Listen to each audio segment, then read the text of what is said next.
Bonsoir à tous, ravi de vous retrouver en direct sur KTV. Nous sommes le mardi 6 octobre et à la une de cette édition, après Marine Le Pen hier et avant Sébastien Lecornu demain, ce matin c'est le président de la France Insoumise qui a accepté de parler des problèmes mais également des solutions pour Mayotte. Jean-Luc Mélenchon est évidemment revenu sur l'immigration et sur les relations avec l'Union des Comores. Pour lui, il faut faire entendre raison aux pays voisins. Quant à la France, il est grand temps qu'elle investisse sur le territoire à la hauteur des besoins qui, à l'échelle du pays, sont dérisoires. Au montage, Leslie Vumonet. Le leader de la France Insoumise a souhaité évoquer la situation sur l'île, à commencer par l'immigration. Pour lui, la situation n'est plus supportable et il est grand temps de faire accepter à l'Union des Comores l'appartenance de Mayotte à la France. Que Madame Le Pen aille là-bas vociférer sur les immigrés, je suis sûr que ça rencontre des gens qui se disent « j'en ai marre ». Et comme si... Forcément. Mais bien sûr. Et si la seule explication qu'on leur donne, c'est de leur dire « eh bien, c'est pas possible, ils ont qu'à pas venir là ». Bon, attendez, d'accord, ils ont qu'à pas venir là, on est tous d'accord. Vous m'avez dit tout à l'heure, tout le monde est d'accord pour dire aux Comores que ça doit bouger. Oui. Bon, on doit sans doute avoir des moyens différents de le dire. Hein. Peut-être qu'il faut vraiment se mettre à la table avec eux et puis... regardez, c'est quoi vos problèmes et quels sont-ils, hein? D'abord, on commence par dire que Mayotte est française. On pourrait peut-être commencer par ça, non? Bon. Et puis après, est-ce que vous avez des problèmes? On pense que c'est des problèmes. Est-ce qu'on peut donner un coup de main? Oui, mais vous aussi, vous devez donner un coup de main à vos propres compatriotes. Et puis, on doit sans doute avoir des moyens pour se faire entendre. Enfin, je veux pas brutaliser toutes les discussions, mais je n'admets pas l'idée qu'on ne puisse pas parler de manière à être entendu avec les Comores. Ouais. Bon, voilà, écoutez, franchement, à la fin, il y a peut-être des moyens plus civilisés que les coups d'État de Bob Denard. L'homme de gauche est également revenu sur la problématique des mineurs isolés à Mayotte. Selon lui, quel que soit leur nombre, la France doit les prendre en charge pour leur offrir un avenir autre que l'errance et la délinquance qui en découlent bien souvent. Mayotte ne peut rien contre cette situation. Je veux dire, les braves gens qui sont là ne peuvent rien faire d'autre que ce qu'ils font déjà. Au début, ils ont accueilli, ils ont aidé, puis à un moment donné, ils ont eu le sentiment d'être submergés par un problème, parce qu'eux-mêmes avaient des problèmes de survie, enfin, considérables. Alors, c'est à la France de prendre en charge, pas seulement aux Mahorais. Moi, j'avais proposé, on m'a dit, fais attention, mais j'ai dit, mais s'il y a 5 à 6 000 mineurs isolés, bah, il faut qu'on les rassemble, et puis qu'on les répartisse sur tout le territoire national français. C'est-à-dire les faire rentrer en métropole. Eh bien, évidemment. Et puis, bon, c'est quand même pas un nombre si extravagant que ça. La France est capable de les absorber. Oui, et puis, bon, à la fin, peut-être ils auront envie d'être français. Hein. Jean-Luc Mélenchon réclame des moyens à la hauteur des problèmes sur le territoire. Selon lui, il n'y a rien d'insurmontable à Mayotte. Ce qu'il faut, c'est une volonté politique et des moyens qui restent minimes à l'échelle de la nation.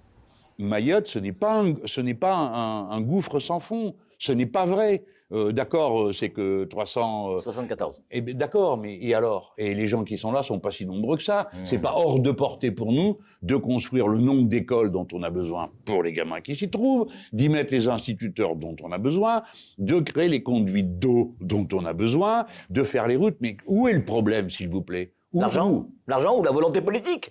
Monsieur, la volonté politique. De l'argent, ce pays en est rempli. Ouais. D'accord?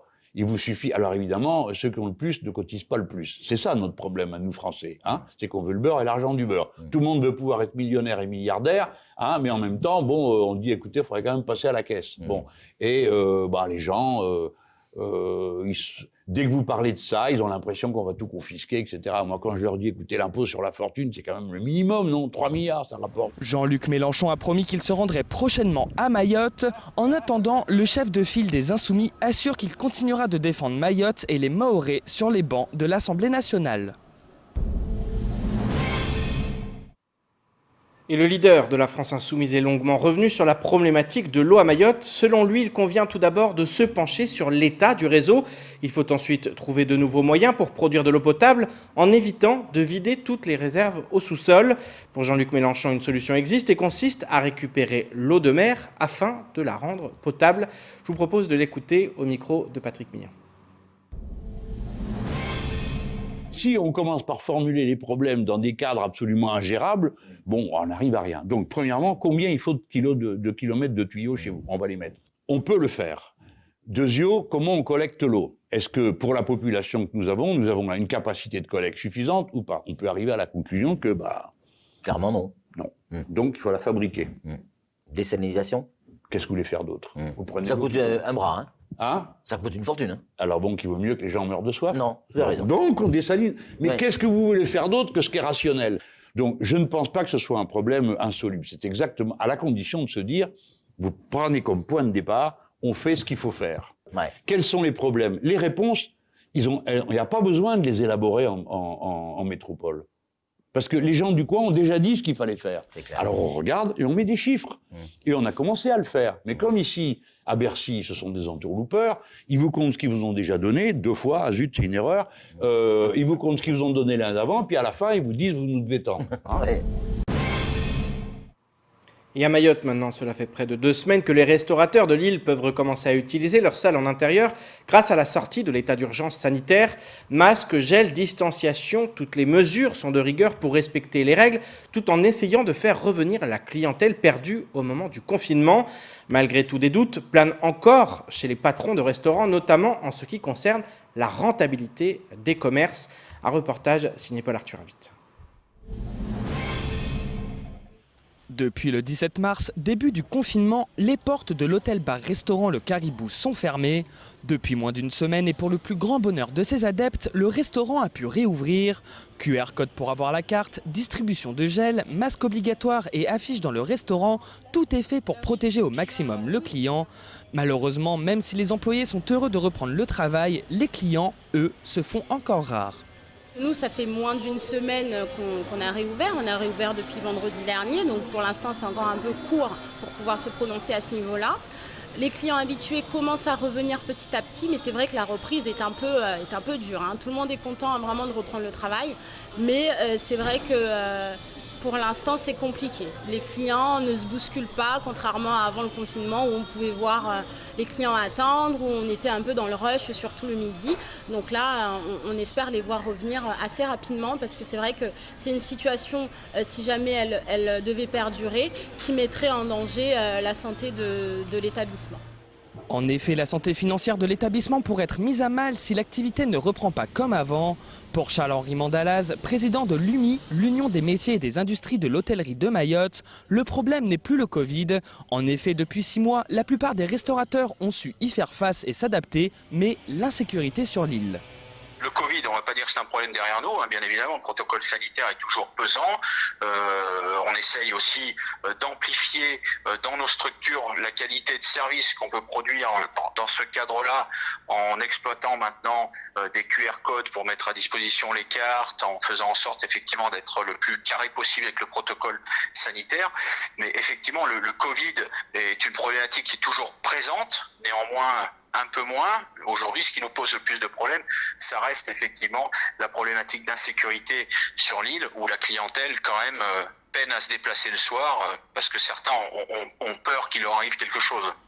En effet, ces derniers temps, de plus en plus de caillassages sauvages touchent les automobilistes et cyclomoteurs sur toute l'île. Entre risques face à la pandémie et insécurité, l'avenir risque d'être compliqué pour les restaurateurs de l'île.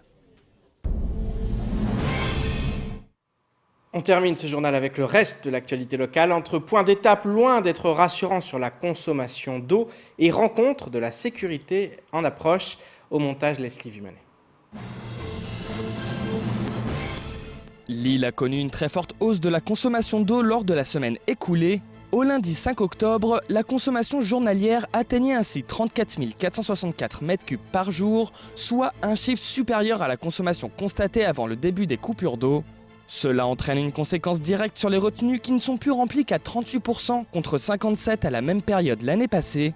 La préfecture rappelle qu'en cas de vidange totale de ces 2 retenues, la production d'eau liée au forage, aux captations de rivières et à l'usine de dessalement ne pourrait couvrir que 60% des besoins en eau de l'île. Il faudrait alors s'attendre à subir des coupures d'eau sévères. Le préfet appelle donc la population à maintenir ses efforts pour économiser l'or bleu. Pour éviter des coupures de 24 heures, chacun doit réduire sa propre consommation. Cela passe par des gestes simples comme ne pas laisser couler le robinet inutilement, tirer la chasse d'eau moins souvent, réduire la consommation des appareils électroménagers et ne pas surstocker l'eau avant une coupure annoncée. Le 2 septembre prochain, à l'initiative du rectorat et de l'AFD, les différents acteurs de la société civile se rencontreront le temps d'une journée dédiée au numérique. L'occasion d'établir une feuille de route et de mener une réflexion commune sur le développement du numérique et son accès au plus grand nombre à Mayotte. En effet, lors de la crise sanitaire et alors que l'enseignement à distance était mis en place sur le territoire, seuls 17% des familles disposaient d'un accès Internet haut débit à Mayotte. À l'issue du confinement, le gouvernement lançait les états généraux du numérique dans l'ensemble des académies de France. Ainsi, l'ensemble des acteurs du numérique, privés comme publics, se réuniront le 2 septembre à Mayotte afin de réfléchir et d'échanger autour des thèmes suivants: les infrastructures, le matériel et les services, avec la question de l'accessibilité au plus grand nombre, la pédagogie avec le développement de l'enseignement numérique, la formation avec l'idée de la création d'une filière numérique, la gouvernance et le financement. Les rencontres de la sécurité sont un rendez-vous annuel proposé à l'ensemble des Français par celles et ceux qui veillent sur leur sécurité. Policiers, gendarmes, représentants de la sécurité routière, acteurs de la sécurité civile. Ces rencontres associent également de nombreux partenaires de l'État en matière de sécurité, comme les associations. Elle permet aux acteurs de l'ombre de la sécurité d'illustrer et de faire partager leur engagement quotidien. À Mayotte, les scolaires seront mis à l'honneur. L'ensemble des forces de sécurité se déplaceront dans les établissements scolaires à la rencontre des élèves du territoire. Au regard du contexte sanitaire, ces journées de la sécurité se dérouleront aussi cette année en ligne sur les pages des réseaux sociaux de la préfecture. Selon la représentation de l'État, en permettant une meilleure connaissance de tous les acteurs de la sécurité, mais aussi des besoins et des demandes de la population, les rencontres de la sécurité contribuent au rapprochement entre la population et les forces de sécurité dans le respect mutuel. Et c'est ainsi que s'achève cette édition. Merci de nous rester fidèles sur KTV. Je vous donne rendez-vous demain dès 19h pour tout connaître de l'actualité locale. Excellente soirée sur Cozy.